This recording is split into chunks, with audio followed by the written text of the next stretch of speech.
Olá, tudo bem? Muita luz na minha cara. Eu comecei a série de mães, falei algumas coisas aqui já tem uns meses. Eu tinha feito um plano para falar uma série de coisas. Eu falei quase tudo e tinha um último episódio que eu queria fazer, não sei se é episódio, um último vídeo aqui para conversar um pouquinho mais com as mães. E, enfim, um monte de coisas de dia a dia, acabei não parando e nem conseguindo um tempo dedicado para fazer isso. Mas agora eu tô vendo umas coisas na internet, algumas falas sobre como se a gente deveria ou não obrigar um filho adolescente, né, a ir para a igreja. Tava vendo ali no perfil da Sherlocka, que eu gosto de acompanhá-la, e queria conversar um pouquinho sobre isso também. Eu tô aqui em casa sozinha hoje à tarde e é sábado e eu vim pra casa porque eu queria descansar. Estou precisando descansar. O Márcio, as crianças vão chegar, minhas crianças vão chegar mais tarde. E aí eu vim pra casa, pensando em deitar e dormir. E aí pensei o tanto que eu podia cuidar dos meus amados quando eles chegassem. Então tô preparando umas coisinhas aqui pra gente comer à noite. E aí, nisso que eu tava vendo algumas coisas no Instagram, depois alguns vlogs aqui, e aí queria conversar. Então, tô no meio de uma receita, vou fazer isso meio conversa, meio vlog para vocês me acompanharem. Eu gosto muito de uma receita que eu descobri que chama Waffle de Liège. Liège é uma cidade e esse waffle, ele é um waffle diferente, porque ele é um waffle que tem massa de pão, ele vai fermento fresco. E eu gosto muito dele porque ele tem uma consistência assim, como se fosse um brioche meio adocicado. Ai, gente, é uma coisa que não dá pra entender, assim, não dá pra explicar. Eu fui pesquisar algumas receitas e algumas receitas tinham pessoas contando a história do waffle e disse que eles chamavam de gafas de Liège. E gafas é como se fosse assim, tipo, mão na cara. E é tipo assim, nossa, que coisa que Liège deu, né? Realmente um tapa na cara de um espanto muito grande do sabor gostoso que é. Então vem ver comigo aqui como é que eu tô fazendo. Eu já deixei o fermento descansar um pouco, já bati os primeiros ingredientes, vou bater os outros agora e vou deixar descansar. Ele descansa, enfim, vamos lá ver. A bagunça que tá aqui na minha cozinha, minha balancinha.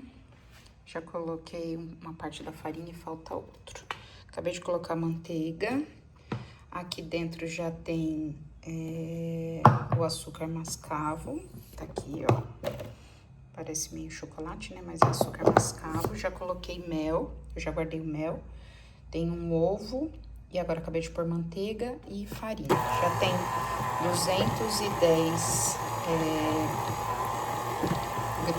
210 gramas de farinha. E agora eu vou colocar mais 100, porque a receita vai 110. Não, 310. Um cheirinho que tem esse mel com açúcar mascavo. 76. 90. 5, 100. Ai, que beleza. E aí, eu pus esse aqui, mas eu tenho que pôr o gancho. Eu errei o cabo. Vou ter que parar pra trocar. Pronto, pra fazer essas massas mais pesadas de pão, tô chegando. Eu tenho que colocar o gancho. E aí, ele bate. Ai, que belezinha. Quando começa a bater, você fala, gente, isso não vai levar nada a lugar nenhum. Mas confia.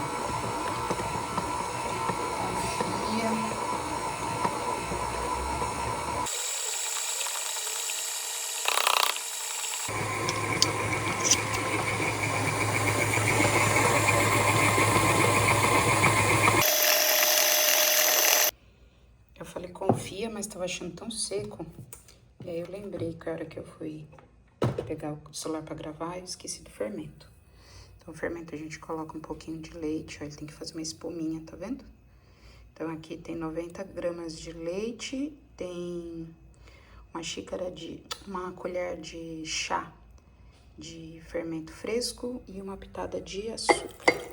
Aí a gente coloca aqui, agora sim, agora confia. Gosto de tirar o gancho, dar uma mexidinha.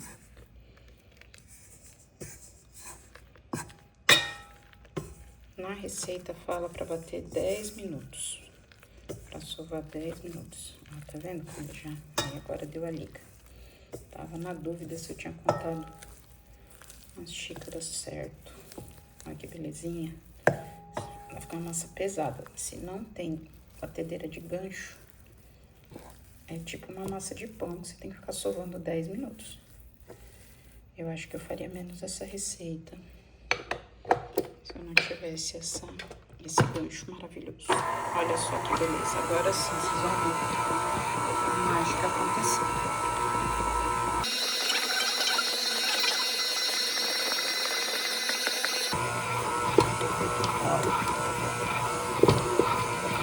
Já começou a virar só uma bolinha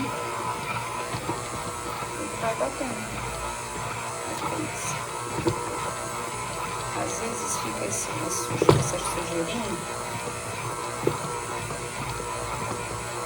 e ele não desgruda da fruta. Aí eu desligo. Não sei se vocês ficam um pouco, não sei desgrudar tudo, mas agora deixa ele trabalhar. Ele faz isso para trabalhar.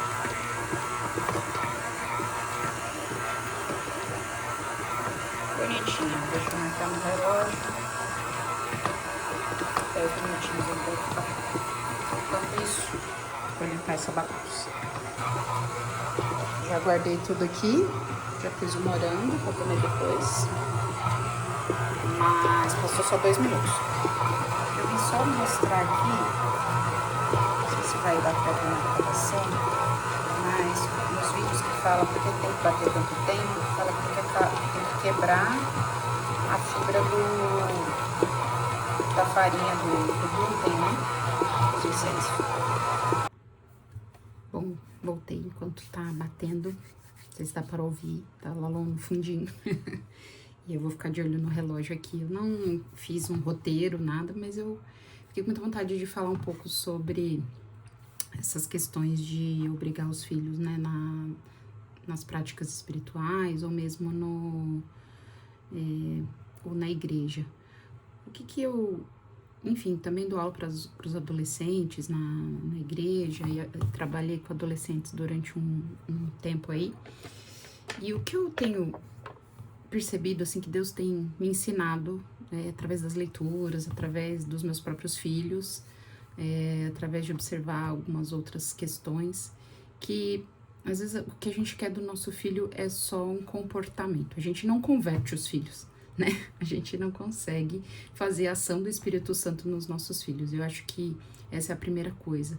E para que os nossos filhos tenham interesse, né, enfim, naquilo que a gente faz, e não simplesmente na questão de uma obrigação, eu entendo que a gente precisa ter uma vida, e tratar disso com amor, uma vida espiritual, que possa ter algum atrativo, né, para os nossos filhos. Deus pode usar isso.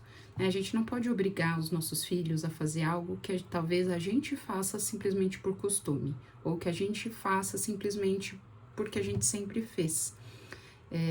Então, o principal em relação aos nossos filhos é a gente se preocupar primeiro com a nossa vida espiritual. E aí eu lembro daquela questão quando a gente vai fazer um voo, né, e fala assim, em caso de despressurização da cabine, né, você coloca primeiro a máscara em você e depois você coloca na criança ou na pessoa que precisa de ajuda do seu lado. Então a gente precisa primeiro cultivar a nossa vida espiritual, né, e às vezes a gente coloca um peso grande nos nossos filhos, principalmente na adolescência, quando eles começam a ter suas próprias vontades ali, e E não pode ser o peso só do legalismo, não pode ser só o peso do formato, o peso da atividade, do fez ou não fez.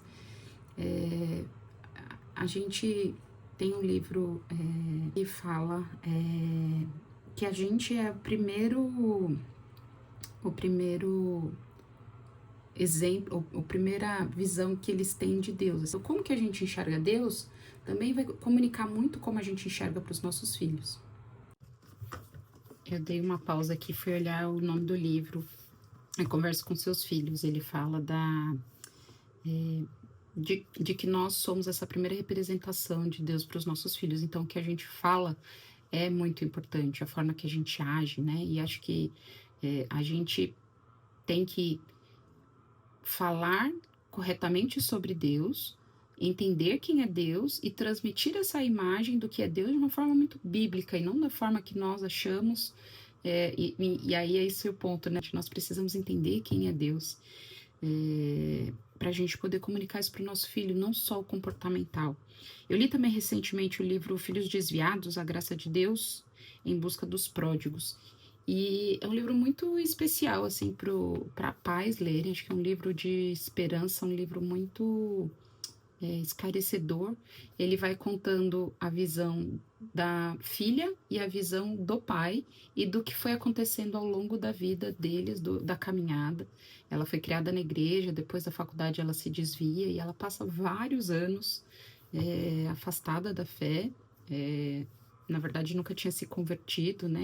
E aí, neste processo de orar pela filha, de buscar pela filha, a mãe tem um encontro com Deus verdadeiro, ela começa a entender a palavra muito mais profundamente, e esse testemunho do que Deus fez na vida dos pais é que tocou o coração dela, da Bárbara, na história, para que ela olhasse e entendesse o que é esse amor de Deus, né, que está fazendo e trabalhando na vida dos pais.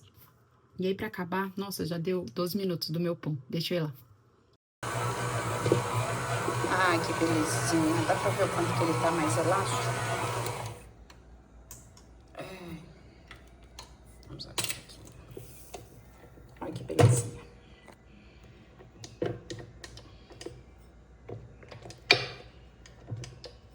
Nossa, gente, não tô sabendo tirar. Aqui. Eu vou ter que lavar a mão e passar aqui. Pera aí. Ó, já tirei do gancho. E ela tá super elástica, ó. Isso aqui, ó. Tá vendo como ela estica e não racha, ó? E ela tá até morninha de tanto que ela bateu. Agora a gente deixa aqui. Vou cobrir com um pano. Eita. Cobrir com um pano 1h30. Aí a gente porciona e tá pronto pra comer. Pronto pra pôr na máquina de waffle. Muito bom, agora 1h30 pra descansar. Vai dar pra comer de sobremesa. Vou ver se eu gravo depois, mesmo que tiver todo mundo aqui. E, enfim, falei do livro do Filhos Desviados, né? E o que eu achei interessante é que mostra exatamente o trabalho que Deus fez no coração, tanto do pai que escreve o livro, quanto da mãe que narra ali o que aconteceu com ela. E como é importante o compartilhar com amor, o compartilhar sem esse peso de legalismo, e que a gente tenha experiências para conversar com os nossos filhos do que é Deus de verdade, né? Não, isso não significa que a gente vai converter os filhos, mas porque como que a gente pode tornar o evangelho atraente? Como que a gente pode demonstrar amor? Como a gente pode demonstrar o amor de Deus que nós vivenciamos no dia a dia, a graça que nós vivenciamos no dia a dia, e que isso se torna atraente para eles, né? Isso é algo que, nossa, o que está acontecendo na vida da minha mãe, na vida do meu pai, eu preciso ter isso. Então, não é uma receita de bolo. Eu acho que se você estiver passando por isso, é muita oração. A gente tem que orar muito pelos nossos filhos. Nesse livro dos Filhos Desviados, eles falam, o pai fala, né, o quanto que eles oravam a forma que eles oravam, o quanto que eles acreditaram e perseveraram em todos esses anos na oração pela filha que se desviou. Mas eu acho que o principal também no dia a dia, quando os filhos ainda estão dentro de casa, é a gente demonstrar amor, é a gente compartilhar as experiências, eles verem que a gente tem aquilo que a gente está pedindo para eles, né? Então não adianta eu falar para os meus filhos, leiam a Bíblia, se eu não leio, se eu não tenho nada para compartilhar, se eu não tenho nada para demonstrar da minha vida, né? Se eu tenho uma vida, se eu estou viva espiritualmente, eu tenho coisas para compartilhar, eu tenho experiências com Deus para contar. A gente pode estar vivendo ali no dia a dia e demonstrar: olha isso que aconteceu, isso aqui foi graça de Deus, olha como Deus tratou a gente de forma especial nisso aqui. Então, isso de dia a dia com Deus é o mais importante do que tem que fazer isso, tem que fazer aquilo. Eu acho que isso vem assim: olha como Deus foi amoroso, nós precisamos conhecer mais desse Deus, nós precisamos ouvir mais dessa palavra. Só Ele que pode saciar a nossa sede. E aí, só para acabar, isso aqui não é um estudo, só queria compartilhar coisas aí que eu tenho lido, né? Então, eu falei do conversa com seus filhos, e acho que tem muito isso desse diálogo. Falei do filhos desviados, é isso mesmo. E eu comecei a ler recentemente, já tô acabando, tô devorando o livro, que é O Santo, Santo, Santo, da Jack Perry. E que livro precioso, gente. Que livro precioso pra gente entender sobre quem é Deus, sobre a santidade de Deus. E a gente precisa entender mais e conhecer mais a Deus, que Deus não é o fruto daquilo que a gente acha. A gente às vezes pode criar um Deus na nossa cabeça, feito a nossa imagem, feito a imagem da nossa expectativa, e a gente está longe de Deus, a gente está criando um Deus aqui que talvez tem uma série de defeitos e um Deus que persegue, um Deus que corre atrás da gente. Não, a gente tem um Deus todo amoroso, todo bondoso, todo santo. E ele é santo e ele rejeita completamente o pecado. Como é que a gente entende isso? Como é que a gente entende esse Deus? Enfim, eu recomendo muito a leitura desse livro, do Santo, Santo, Santo. Se a gente entender mais sobre a santidade de Deus, a gente vai poder entender mais quem Ele é, conhecer mais sobre o nosso Deus. Então a gente precisa conhecer a Deus, a gente precisa amar a Deus, a gente precisa amar a palavra do Senhor.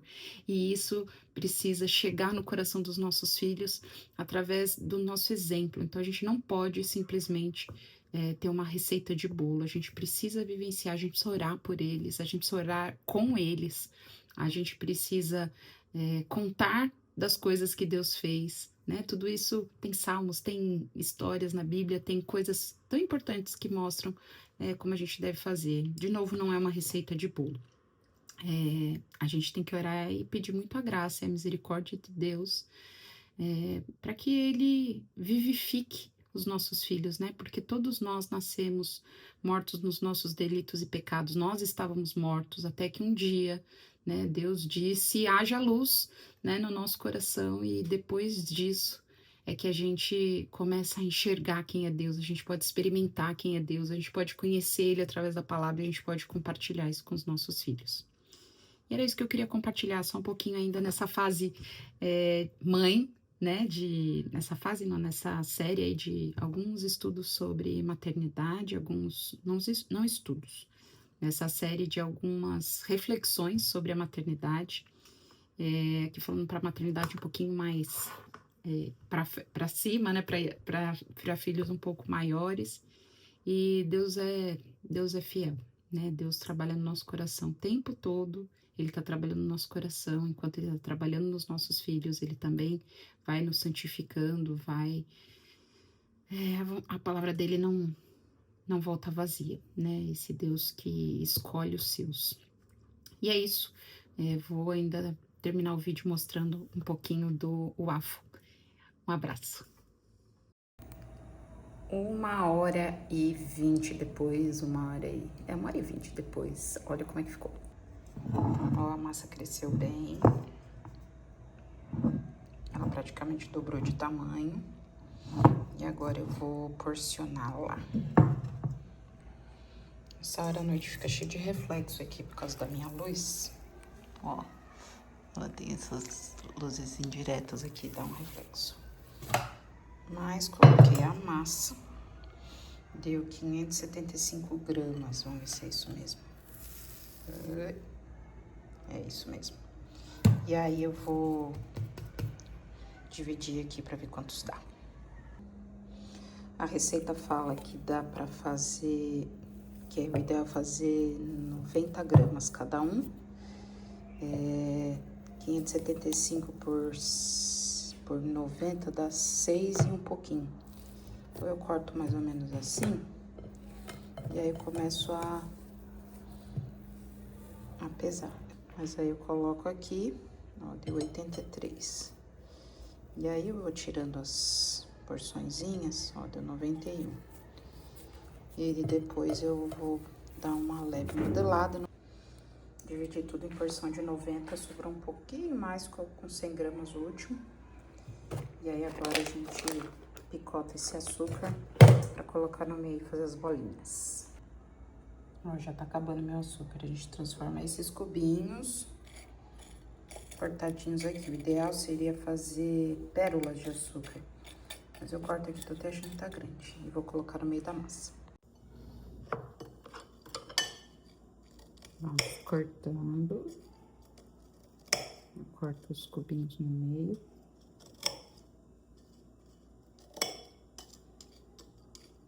E aí, quando vai pro máquina de waffle, que ele aquece pra assar a massa, esse açúcar acaba derretendo.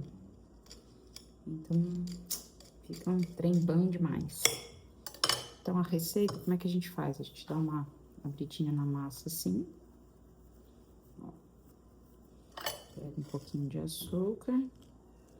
Coloca, dá uma fechadinha. Coloca mais um pouquinho. E fecho. Deixa como se fosse um trouxinho, assim. Eu gosto de colocar ele redondinho. E aí não tem problema, se não tiver super fechada a massa.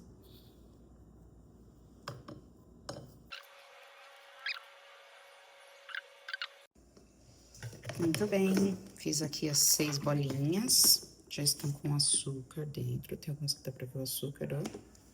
Dá pra ver assim, fica essa ponta aqui, é o açúcar.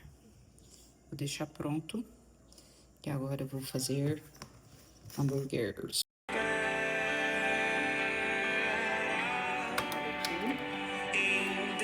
Já coloquei. Teu Senhor. O waffle era grosso assim.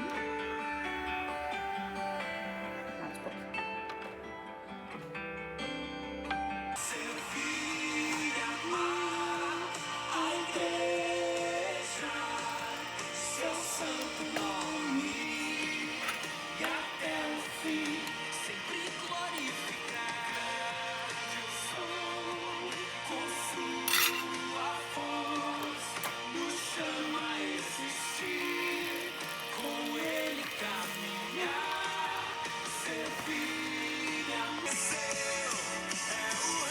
Bem murcho.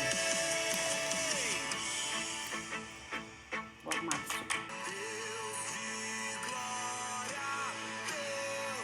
Já. Acabei tudo aqui. O hambúrguer tá em cima da pia. Eu só não terminei mais porque vai vir mais uma pessoa. E ali já tá a nossa sobremesa. Tcharam!